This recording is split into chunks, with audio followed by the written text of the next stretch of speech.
കോഴിക്കോട് വീണ്ടും അമീബിക് മസ്തിഷ്ക ജ്വരം.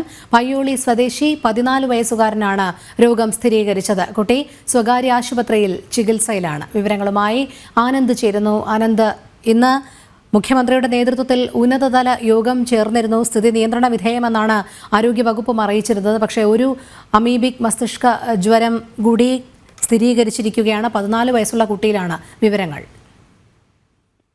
രോഹിണി, ഈ പയ്യോളി സ്വദേശിയായ 14 വയസ്സുകാരനാണ് ഇപ്പോൾ രോഗം സ്ഥിരീകരിച്ചിരിക്കുന്നത്. നേരത്തെ തന്നെ കുട്ടി ഇതുമായി ബന്ധപ്പെട്ട രോഗലക്ഷണങ്ങളോടെ സ്വകാര്യ ആശുപത്രിയിൽ ചികിത്സയിലുണ്ടായിരുന്നു. തുടർന്ന് നടത്തിയ സ്രവ പരിശോധനയാണ് ഇപ്പോൾ കുട്ടിക്ക് അമീബിക് മസ്തിഷ്ക ജ്വരം സ്ഥിരീകരിച്ചിരിക്കുന്നത്. എന്തായാലും നമുക്കറിയാം, കഴിഞ്ഞ ദിവസമാണ് ഇത്തരത്തിൽ ഒരു 12 വയസ്സുകാരൻ, ഫറൂഖ് സ്വദേശിയായ 12 വയസ്സുകാരൻ ഇത്തരത്തിൽ അമീബിക് മസ്തിഷ്ക ജ്വരം ബാധിച്ച് കോഴിക്കോട് ജില്ലയിൽ തന്നെ മരിക്കുന്നത്.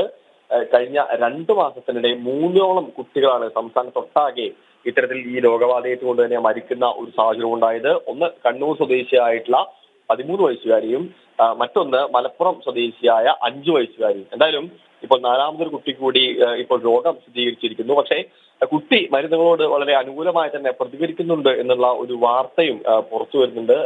ആരോഗ്യ പ്രവർത്തകർ പങ്കുവെക്കുന്നുണ്ട്.